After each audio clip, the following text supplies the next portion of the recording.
Je suis avec un autre leader qui semble avoir été sauvé par ses bourreaux. Il s'agit de l'Ousinifal. Il dit ceci.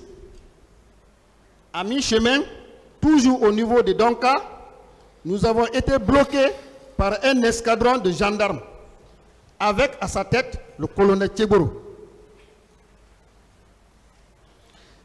Dans la discussion, il y a eu des tirs de fumigènes pour tenter de nous intimider.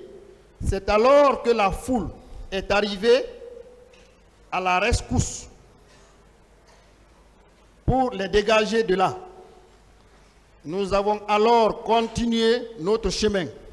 Arrivé au stade, nous avons trouvé le portail ouvert et nous avons continué sur la tribune. Enfin, la foule a pris d'assaut le stade du 28 septembre. À mes côtés, il y avait les leaders, Selou Dalin, Diallo, Badiko, Boubacar Silla, Sidia Touré, Mouktar Diallo et d'autres. Nous avons été tous emportés par la foule et portés en triomphe jusqu'à la tribune du stade. La tribune, les gradins et les pelouses ont été envahis par les manifestants. Il y avait des personnes de tous âges. Du lieu où j'étais assis, j'ai vu nombreux jeunes qui priaient sur la pelouse et d'autres criaient des slogans tels que « Liberté, liberté, démocratie, démocratie ». Nous étions dans cette atmosphère lorsque nous avons été envahis par des gaz lacrymogènes. Entre-temps, il y a eu des tirs et la présence d'un important contingent militaire dans l'enceinte du stade. Du haut de la tribune, nous avons compris que les militaires tiraient sur les manifestants. À la tête du contingent, j'ai reconnu le lieutenant Toumba Diakité.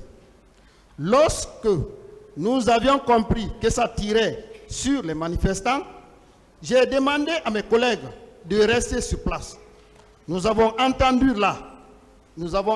là et les jeunes sont venus former un cordon autour de nous.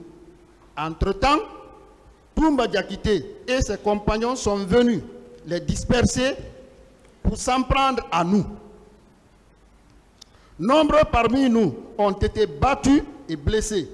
Selou, Sidia Touré, Mokhtar Diallo et moi-même avons été arrêtés comme des mineurs. De la tribune, nous avons été descendus sur la pelouse où nous avons vu des corps et des militaires qui déshabillaient et violaient les femmes, et cela sur tout notre parcours. Nous avons trouvé Jean-Marie Doré blessé à l'esplanade entre les mains des militaires. Lorsque Toumba Diakité a constaté que nous étions tous ensanglantés, je reprends le passage, lorsque Toumba Diakité a constaté que nous étions tous ensanglantés du fait de nos blessures, et il nous a conduits à la clinique Ambroise Paré pour des soins.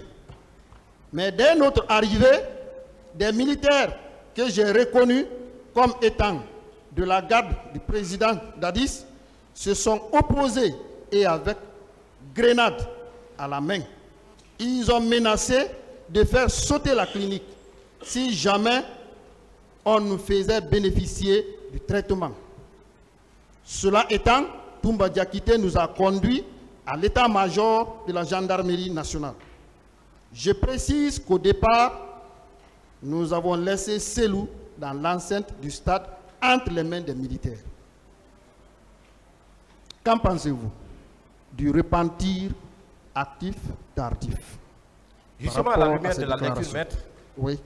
On pense qu'il y a eu un repentir actif. À la lumière de ce témoignage La victime, c'est elle-même qui explique. Donc il y a réellement un repentir actif. Voilà. Nous allons prendre un dernier procès verbal d'audition de partie civile concernant feu Jean-Marie Douré.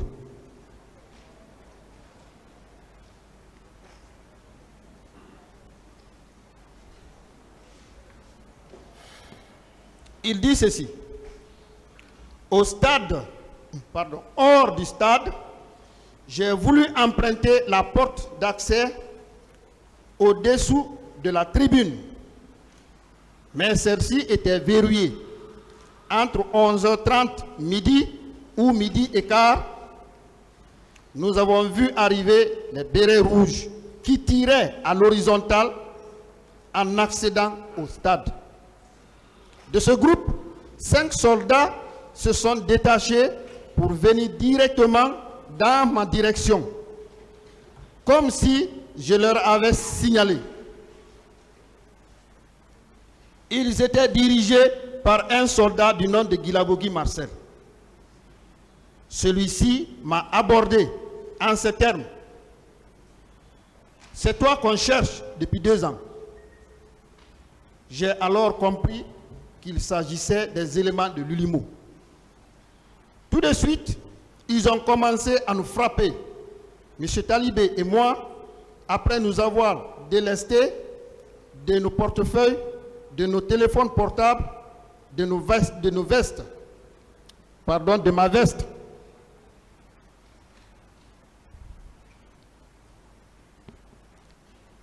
Ils m'ont fait mettre à genoux et M. Talibé a été conduit vers une autre direction. Un des soldats a dit à Marcel Guilabogui: je lui loge 2 balles dans la tête et on continue. Marcel a répliqué de ne pas le faire et que je serai conduit au camp Koundara pour y être égorgé. Le soldat dit: et s'il fuit? Marcel lui répond: s'il le fait, coupe-lui les jarrets. N'ayant pas du couteau pour le faire, il s'est servi d'une barre de fer pour me frapper les tendons du pied gauche. Au même moment, j'ai vu Tiegoro passer et j'ai crié son nom.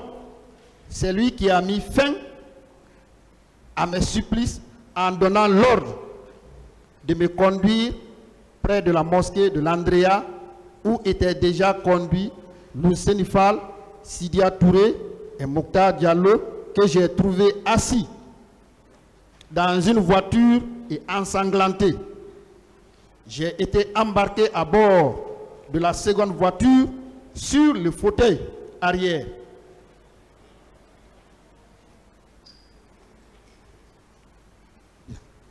Je précise que Toumba était arrêté à côté de la voiture dans laquelle étaient les leaders politiques.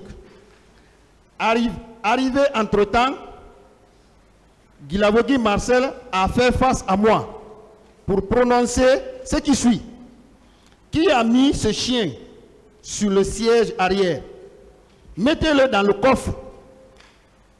Ainsi dit, ainsi fait.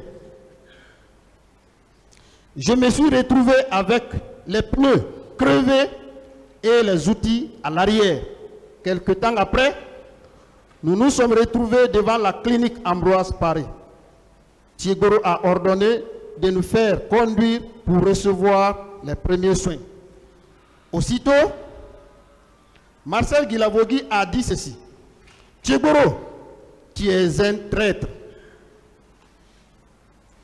Si un de ces chiens met pied à terre, je lance la grenade que je tiens dans la clinique et je brûle.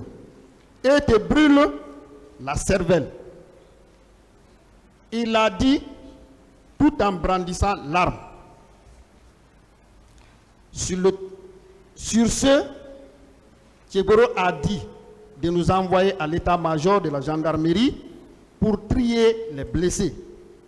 ce qui fut fait aussitôt. Au vu de l'importance du comité d'accueil, les bérets rouges qui nous ont accompagnés ont pris la fuite. Le général Baldé et son adjoint Cissé Balamou ont eu une longue conversation téléphonique avec le président du CNDD, à l'issue de laquelle nous avons été conduits à la clinique Pasteur, où le général Baldé a organisé notre sécurité de façon massive, étant donné, selon ce que nous avions appris, que les bérets rouges cherchaient toujours à nous retrouver et à nous achever. Là, nous avons rejoint Cellou Dalein Diallo, Tidiane Traoré et Baouri qui avaient transité par le camp Samori. Dans cette narration, il y a un passage qui attire mon attention. Lorsque M. Marcel Guilavogui dit à Tchegoro, tu es un traître. Selon vous, à qui on peut dire tu es un traître? À qui? Je n'ai pas de réponse à cette question. Très bien. Donc, il s'avère que les préparatifs avaient été effectivement faits au stade, au camp, en cours d'exécution, tout allait bien. Il y a d'autres qui se répandent, n'est-ce pas? Est-ce que ce n'est pas cela? Il veut dire. Je n'ai pas de réponse à votre question, à cette question-là. Bien. Alors, mon commandant, mon colonel, qu'est-ce que vous pouvez dire par rapport au massacre du 28 septembre à l'endroit du peuple de Guinée? Le sentiment que vous avez par rapport à ce massacre à l'endroit du peuple de Guinée? Je n'ai pas assisté au massacre, comme vous venez de le dire, mais j'ai toujours dit, à travers vous, à travers tous les acteurs qui sont ici, d'aider l'armée guinéenne, d'aider les militaires guinéens, afin que chacun puisse désormais jouer son rôle qui lui est dévolu, pour ne pas qu'on revienne un jour. Maître, vous avez vu que avant le 28 septembre, il y a eu assez d'événements qui se sont déroulés. On n'a jamais connu ça. Mais pourquoi le décollement de cette garde présidentielle pour descendre au stade, ce lieu étant diamétralement opposé à la présidence? Aucune institution en ce moment-là n'était menacée. Aucun membre du gouvernement n'était interpellé, n'était arrêté. La présidence n'était pas menacée. Les bonnes femmes de Conakry étaient en train de faire leur marché dans les différents marchés. Pourquoi? Moi, c'est la question là le plus souvent que je me pose, maître. Vous faites bien de me poser cette question. Aidez-nous, aidez nos chefs. Nos chefs, ce n'est pas leur faute. Comme d'habitude, chaque manifestation, on consigne l'armée. J'ai expliqué pourquoi on consigne l'armée. Si, pour nous aider, à travers les commentaires, parce que vous avez accès aux médias, vous dévoilez, vous critiquez, vous dénoncez cet état de choses, je pense que désormais, chaque militaire va rester, va agir dans son couloir, dans son contexte, dans sa mission qui lui est dévolue. C'est tout ce que moi j'ai. C'est déplorable. C'est vraiment déplorable. Question. Merci, Monsieur le Président. Merci, Messieurs les assesseurs.